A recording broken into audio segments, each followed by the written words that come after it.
Hi, and welcome to another episode of the Golden Age Report. Well, it looks like the spiritual war is really heating up, folks. First, we're going to go peek in on what's going on with this coup attempt out in Germany. Next, we'll go over how Russia plans to defend itself against NATO from land, sea, air, and even space now. Then we get to check in on Ukraine, take a look at what's going on in the front lines, and then we'll see what our main star of the show, Zelensky, what award he got. Next, we'll peek in quickly at Poland, Hungary, and Saudi Arabia. And finally, we'll stop in and check in on the wild developments out in the U.S. So Germany has reported that there was a coup attempt today. We do, however, recognize the globalist playbook when we see it. They are reporting it as being a far-right extremist group. Note that anyone that disagrees with their agenda is labeled as a far-right extremist group. Let's remember that the media went as far as to call the Pelosi hammer attacker a far-right winger. Even someone who runs around nude in SF is far-right for these guys. We are certainly not close to the situation. It seems pretty terrifying that there is, once again, national police in Germany raiding the neighborhoods in search of evidence. This is particularly odd. This happened on Pearl Harbor Day. The situation has been compared to 1945 Germany by some outlets. We will certainly want to keep an extra close eye on this situation. Let's look to see if they pass any new laws. This is the sign we should look for. Weird how this comes at a time when people are known to be extremely unhappy with the government. That's certainly a bit of a red flag, but we'll see what actions are taken next. On another front, Merkel is out there saying that the Minsk agreement's real purpose was to give time to Ukraine to get stronger. These people are sick. Russia's defense ministry has said it has deployed mobile coastal defense missile systems on the northern Kuril Island. We are hearing that Japan is not too excited about this development. These are the World War II islands that Russia took from Japan. Notice a trend here with World War II coming up. At the same time, Russia is mobilizing a defense unit of the Belgrade citizen. This is the Russian border town that has been shelled for the past 2 or 3 months. Finally, we have this new anti-space missile system that they are testing out in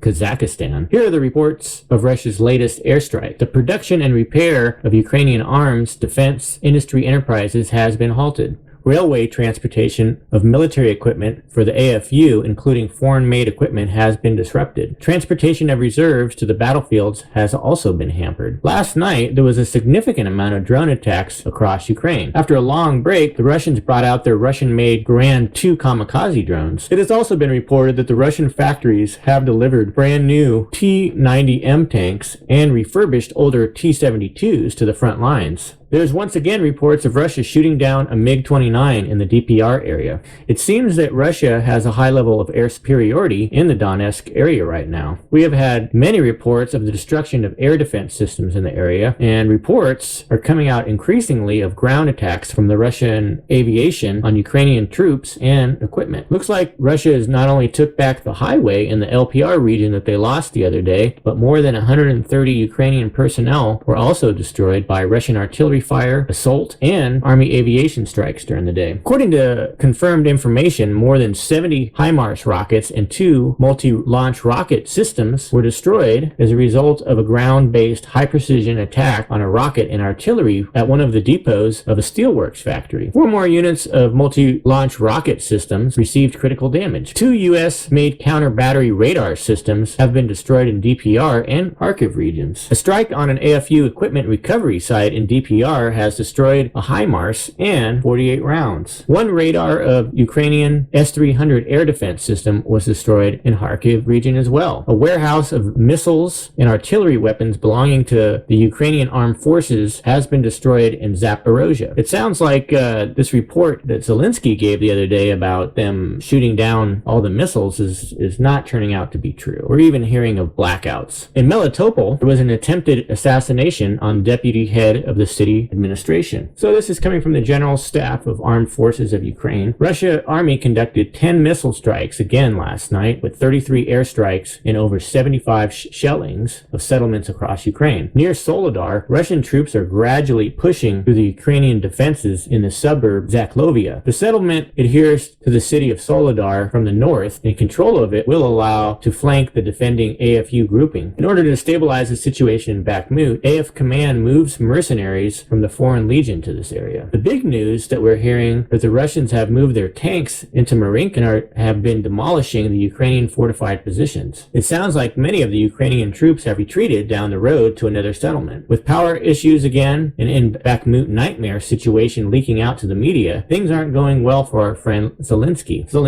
It's seemingly no coincidence that we have news of this massive rocket attacks and artillery fire on the citizens of Donetsk. 8 people were killed, including a DPR parliament member. And let's not forget Zelensky's favorite punching bag when things are going wrong. Yes, it's being reported again that heavy artillery is being fired at the nuclear power plant once again. But it sounds like the deep state gave Zelensky an award to cheer him up. Yep, we called it in a previous episode that he was going to take the baton from Fauci. Zelensky got Time Man of the Year. He's certainly the poster child for this new ideology being rolled out. Yes, it's certainly fitting that 84 years later, on this Pearl Harbor World War II day, that Zelensky would share an award with this other Man of the Year listed here. We'll put this poll up for you guys, this Twitter poll that Elon Musk did, in case any of you guys missed this, about Edward Snowden and Julian Assange being pardoned. And here's the results. 80% said yeah. 3 million people. So look at Viktor Orban out of Hungary. He just knocked it out of the park, punching Man of the Year right below the waist. He vetoed a $30 billion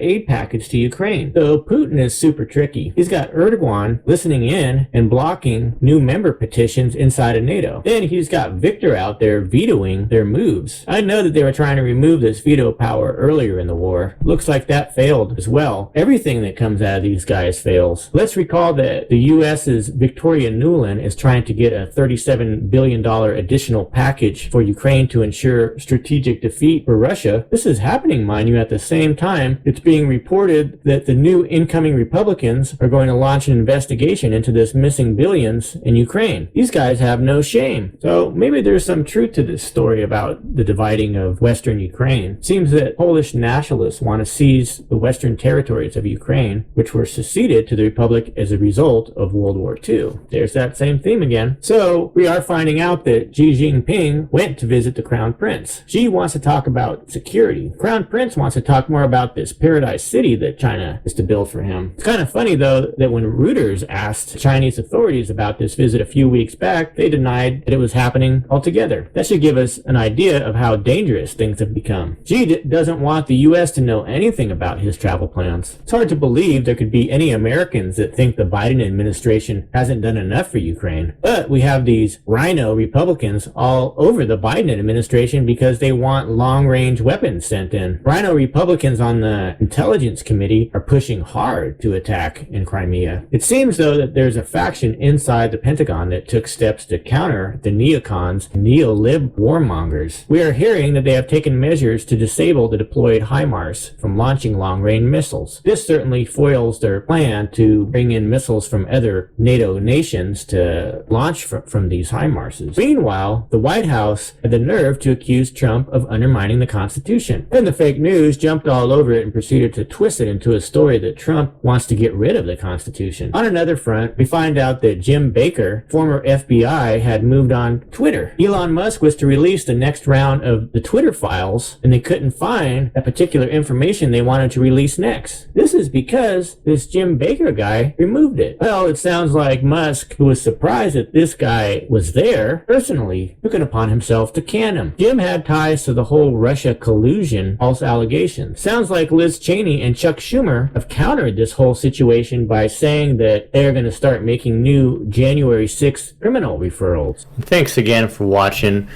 Please don't forget to subscribe and pound that like button. There's going to be a lot more coming. We're just getting started.